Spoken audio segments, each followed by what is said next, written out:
Baik, assalamualaikum warahmatullahi wabarakatuh. Kembali lagi bersama saya Anjani Sukmayanti. Di sini kita akan mereview jurnal kesehatan lagi, yang dimana jurnal internasional. Ini merupakan jurnal ilmu kesehatan Interest. Jurnal ilmu kesehatan volume 10 nomor 2 November 2021. Ini diajukan itu tanggal 9 Januari 2022 dan diterima tanggal 26 Januari 2022. Judul jurnalnya yaitu analisis faktor-faktor yang berhubungan dengan pencegahan stunting pada anak usia 2-5 tahun, yang dimana penulisnya yaitu ada Yuliasti Eka Purnamaningrum, Kirana Dewi Pertiwi, Margono, Den Iswara. Ini ditulis oleh Pusat Unggulan Inovasi Teknologi Terapan Bidang Kesehatan Masyarakat atau FUI Novakesmas, Poltekkes Kemenkes Yogyakarta. Nah, untuk latar belakang dari penulisan jurnal ini yaitu berdasarkan hasil dari kajian status gizi balita Indonesia yaitu SSGI tahun 2021, yang dimana angka stunting secara nasional mengalami penurunan sebesar 1,6% per tahun dari 27,7% pada tahun 2019 menjadi 24,4% pada tahun 2021, yaitu menurut studi status gizi Indonesia tahun 2021. Nah, lanjut lagi di sini Provinsi Daerah Istimewa Yogyakarta, yang dimana tempat mereka melakukan penelitian itu tidak terlepas dari kasus stunting dengan prevalensi sebesar 21,4% di tahun 2018 ya. Nah, terus salah satu kabupaten di Provinsi Daerah Istimewa Yogyakarta yaitu Kabupaten Bantul pada tahun 2018 itu mempunyai prevalensi stunting sebesar 22,89% dengan kasus stunting tertinggi terdapat di Puskesmas Sewon 1 sebesar 20,26%. Nah, dari prevalensi yang ada itu menunjukkan bahwa Provinsi Daerah Istimewa Yogyakarta itu termasuk Bantul, kabupaten ini tempat mereka melakukan penelitian tersebut belum sepenuhnya terbebas dari permasalahan kesehatan non masyarakat. Nah, itu karena menurut World Health Organization atau WHO itu batasan stunting itu tidak lebih dari 20%. Ini menurut Kemenkes RI 2018. Nah, untuk metode dari penelitian ini menggunakan desain cross-sectional, yang dimana peneliti hanya mengamati fenomena pada waktu tertentu gitu untuk menjelaskan hubungan antara variabel yang satu dengan variabel yang lain. Nah, populasi dalam penelitian ini berjumlah 131 responden dan sampelnya itu adalah 57 ibu yang memiliki anak usia 2-5 tahun di desa Timbul Harjo, Sewon, Bantul gitu. Nah, untuk metode pengambilan sampelnya sendiri itu menggunakan teknik purposive sampling. Nah, kriteria responden penelitian adalah bisa membaca dan menulis, terus tidak sakit jiwa gitu, terus sehat mentalnya gitu. Terus sedangkan instrumen penelitian yang digunakan itu adalah menggunakan kuesioner yang diadaptasi dari penelitian Ripka Putri Soleca dengan judul analisis faktor terkait pencegahan stunting pada anak usia 2-5 tahun berdasarkan teori health promotion model gitu. Terus penelitian ini dilakukan secara daring pada bulan Juni sampai bulan November 2020 di Desa Timbul Harjo, Sewon, Bantul. Karena akibat pandemi ya pada tahun itu, maka dilakukan dengan cara online gitu. Nah, ini ada tabel 1 yang dimana tingkat pendidikan dari sebagian besar ibu-ibu itu adalah SMA, yang dimana sebesar 54,4%. dengan status sosial ekonominya itu mayoritas kurang dari 1.790.000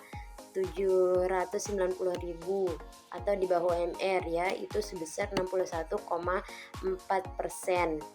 Nah, untuk mayoritas ibu yang tidak bekerja itu sebesar 77,2% atau 44 orang gitu, dan memiliki 2 orang anak itu sebesar 43,9% atau 25 orang gitu. Nah, sedangkan anak laki-laki yang ibu yang memiliki anak laki-laki itu sebanyak 57,9%. Sedangkan di tabel kedua, yaitu sebagian besar responden itu mempunyai perilaku sebelumnya atau kebiasaan sebelumnya itu baik sebanyak 63,2% atau 36 orang ya. Sedangkan yang mempunyai yang merasakan manfaat tindakan baik itu sebanyak 43,9%, yang mempunyai hambatan bertindak baik sebanyak 54,4%, dan yang mempunyai perilaku preventif positif sebanyak 63,3%. Nah, di tabel ketiga itu hasil analisis uji hipotesisnya menunjukkan bahwa tingkat pendidikan, status ekonomi, dan persepsi hambatan dalam tindakan itu tidak berhubungan dengan perilaku pencegahan stunting. Nah, sedangkan hasil analisis uji hipotesis menunjukkan bahwa perilaku sebelumnya atau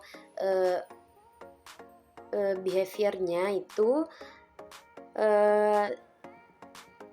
dan manfaat yang dirasakan dari tindakan berhubungan dengan perilaku pencegahan stunting gitu. Nah, di tabel keempat ini menunjukkan bahwa hasil multivariat menunjukkan bahwa perilaku sebelumnya dan manfaat tindakan yang dirasakan itu menunjukkan hasil yang signifikan, dan tingkat pendidikan, status sosial ekonomi, hambatan tindakan tidak menunjukkan hasil yang signifikan. Hasil variabel perilaku sebelumnya yang baik mempunyai 1,26 kali lebih baik dalam melakukan perilaku preventif dengan tingkat signifikannya itu 0,023. Nah, jadi perilaku sebelumnya itu yang lebih baik, cenderung lebih baik dalam melakukan perilaku pencegahan stunting gitu, dibandingkan dengan perilaku sebelumnya yang kurang atau behavior kebiasaan yang baik itu kurang gitu. Nah, kita lihat dari hasilnya ya.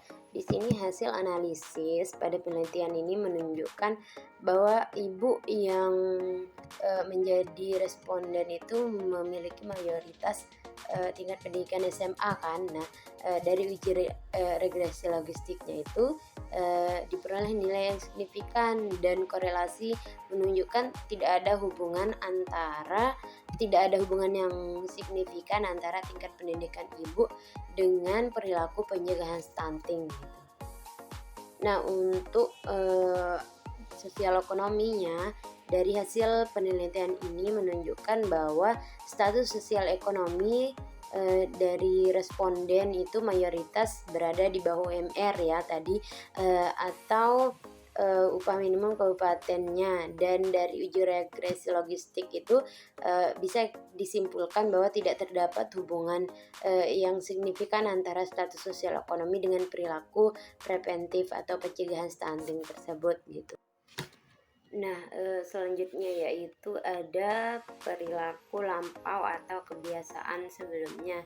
Nah, hasil analisis pada penelitian ini menunjukkan bahwa mayoritas ibu itu mempunyai perilaku yang cukup sebelumnya, berupa seperti memberikan makanan tambahan pada ibu hamil gitu, mengatasi defisiensi zat besi dan asam folat, mengatasi defisiensi yodium, dan masih banyak lagi gitu.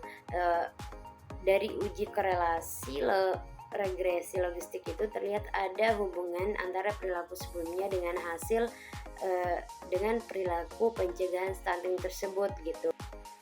Nah, lanjut ada itu manfaat dari tindakan perilaku perilaku sebelumnya atau behavior yang sebelumnya gitu. Dari hasil uji korelasi regresi logistik itu menunjukkan bahwa terdapat hubungan antara perilaku sebelumnya dengan perilaku pencegahan gitu. Nah, dilihat dari persepsi manfaat dari tindakan tersebut berhubungan sekali dengan perilaku pencegahan stunting gitu. Artinya tingginya persepsi manfaat dari tindakan tersebut membuat seseorang melakukan perilaku pencegahan stunting. Nah, selanjutnya ada hambatan gitu. Hubungan antara persepsi hambatan dalam bertindak dengan perilaku pencegahan stunting itu hasilnya itu menunjukkan bahwa tidak terdapat hubungan antara hambatan dalam bertindak dengan perilaku pencegahan stunting gitu. Nah, dari hasil analisis multivariat pada variabel tingkat pendidikan, status sosial ekonomi, perilaku sebelumnya atau behaviornya, terus manfaat tindakan, serta hambatan tindakan itu dua variabel itu menunjukkan nilai yang signifikan itu sebesar 0,05 yaitu variabel perilaku sebelumnya dan manfaat tindakan. Nah, dari hasil tersebut dapat disimpulkan bahwa variabel yang mempunyai kecenderungan lebih besar untuk melakukan perilaku preventif itu adalah perilaku sebelumnya atau behaviornya, dan perilaku sebelumnya itu menunjukkan perilaku tinggi sebenarnya mempunyai 1,26 kali itu lebih baik dalam melakukan perilaku preventif dengan tingkat signifikan itu 0,023. Nah, jadi semakin tingginya perilaku sebelumnya atau behaviornya itu cenderung semakin baik dalam melakukan tindakan perilaku preventif. Nah, kesimpulannya itu bisa kita tarik kesimpulan bahwa perilaku pencegahan stunting pada anak usia 2,5 tahun itu dipengaruhi oleh kebiasaannya atau perilaku sebelumnya atau behaviornya. Nah, hal ini berdasarkan teori Health Promotion Model yaitu HMP. Perilaku sebelumnya yang lebih baik cenderung lebih baik dalam melakukan perilaku pencegahan stunting dibandingkan dengan perilaku sebelumnya yang kurang gitu. Nah, untuk faktor dominan yang berhubungan dengan perilaku pencegahan stunting adalah perilaku masa lalunya atau perilaku sebelumnya gitu. Oke, mungkin itu saja yang bisa saya sampaikan. Nanti untuk link jurnalnya bisa teman-teman lihat di deskripsinya.